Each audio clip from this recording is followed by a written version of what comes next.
भारत और पाकिस्तान की जंग केवल बांग्लादेश तक सीमित नहीं थी। पाकिस्तान ने जंग की शुरुआत वेस्टर्न फ्रंट से की थी, यानी कि भारत के गुजरात और राजस्थान बॉर्डर के पास के इलाकों से। वैसे तो भारत ने यहाँ पर अपनी सेना का अच्छा खासा इंतजाम किया हुआ था, लेकिन तब भी जब पाकिस्तान ने कुछ महीनों तक हमला नहीं किया तो सेना ने कई सारी टुकड़ियों को यहाँ से वापस बुला लिया था। बात है 4 दिसंबर की रात की, जब पाकिस्तान के ब्रिगेडियर तारिक मीर के साथ करीब 3000 पाकिस्तानी सैनिक 40 टैंकों के साथ जैसलमेर के लोंगेवाला पोस्ट की ओर बढ़ रहे थे, और वहीं दूसरी तरफ भारत के इस तरफ केवल 120 सैनिक। अब भारतीय सेना ने इस बात को समझ लिया था कि वे पाकिस्तानी सेना के सामने बिना सूझबूझ के जीत नहीं सकते। इतना ही नहीं, भारतीय सेना के कमांडर को उस समय यह सुझाव भी दिया गया था कि आप लोंगेवाला की पोस्ट को छोड़कर पीछे हट जाएं, जिससे कि 120 जवानों की जान बचाई जाए। लेकिन मेजर कुलदीप सिंह ने इस बात को बिल्कुल मना कर दिया।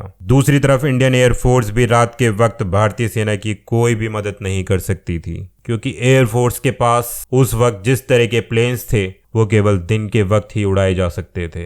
लेकिन इसके बावजूद भी भारतीय सेना ने पीछे हटने से साफ इनकार कर दिया। अब सवाल यह उठ रहा था कि 3000 सैनिकों व 40 टैंकों के साथ आगे बढ़ रही पाकिस्तानी सेना का 120 सैनिक मुकाबला करे तो कैसे करेंगे। उस वक्त भारतीय सेना के पास लोंगेवाला पोस्ट पर केवल 3 टैंक माइंस थी, जो एक तरीके का विस्फोटक माइंस होती हैं, जिसके किसी टैंक के नीचे आ जाने पर विस्फोट हो जाता है। भारतीय सेना ने लोंगेवाला पोस्ट के सबसे आगे वाले हिस्से पर तीनों टैंक माइंस लगा दिए और उसके बाद उन्होंने झूठी माइंस बिछा दी। अब जब पाकिस्तानी सेना के टैंक जैसे ही शुरुआती माइंस पर आए तो एक एक करके उनके 3 टैंक्स वहीं तबाह हो गए, जिससे घबराकर सेना के कमांडर ने अपनी सेना को तुरंत रुक जाने का ऑर्डर दिया और रात को करीब 3 बजे तक पाकिस्तानी सेना उन्हीं झूठी लैंड माइंस को डिफ्यूज करती रही, और इससे भारतीय सेना को काफी वक्त मिल चुका था। लेकिन अभी भी सुबह होने में कुछ घंटे बाकी थे। सुबह होने के बाद ही एयरफोर्स सेना की मदद के लिए आ सकती थी।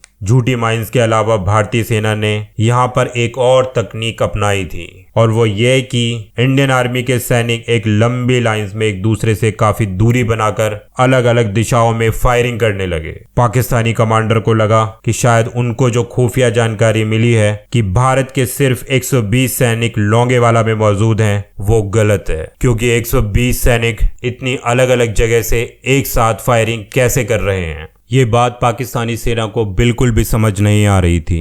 पाकिस्तान ने अपने वेस्टर्न फ्रंट पर काफ़ी सेना इकट्ठी कर रखी थी, क्योंकि पाकिस्तान के राष्ट्रपति को ये बात पता थी कि बांग्लादेश में उनकी जीत तभी संभव है जब वो भारत के पश्चिमी हिस्से पर कब्जा कर पाएं, और बाद में इस हिस्से को छोड़ने के नाम पर वे भारत से बांग्लादेश की इस जंग से बाहर निकलने की शर्त रखेंगे। लेकिन वो इसके लिए अपनी सेना को तैयार नहीं कर पाए थे।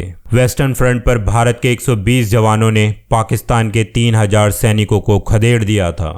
उस रात सुबह होने के बाद एयरफोर्स ने भी बचे हुए काम को पूरा कर दिया था। पाकिस्तानी सेना को उस पोस्ट को छोड़कर भागना पड़ा।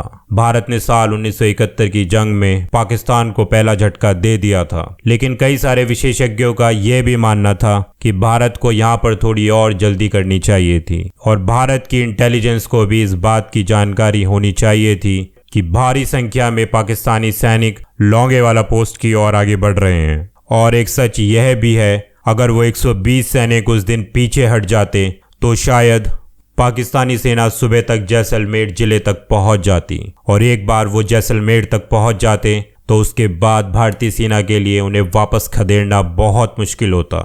वहीं हमले में भारत के केवल 2 जवान शहीद हुए थे और पाकिस्तान के 200 से भी अधिक मारे गए थे। इसके अलावा पाकिस्तानी सेना को 36 टैंकों का नुकसान उठाना पड़ा था। इस जंग में भारत को एक एंटी टैंक गन और 5 BSF ऊँटों के मरने का नुकसान उठाना पड़ा था। पर इस जीत के बाद वेस्टर्न फ्रंट पर पाकिस्तान ने कभी भी वापस हमला करने की कोशिश नहीं की, और उन्होंने सोचा वेस्टर्न फ्रंट को कमजोर मानना उनकी बहुत बड़ी एक गलती थी, और इसी वजह से उन्हें युद्ध में आगे भी ये गलती बहुत भारी पड़ने वाली थी। मगर जंग अभी बाकी थी, और पाकिस्तानी नौसेना, वायुसेना बांग्लादेश में भारतीय सेना से लड़ने के लिए पूरी तरीके से तैयार थी।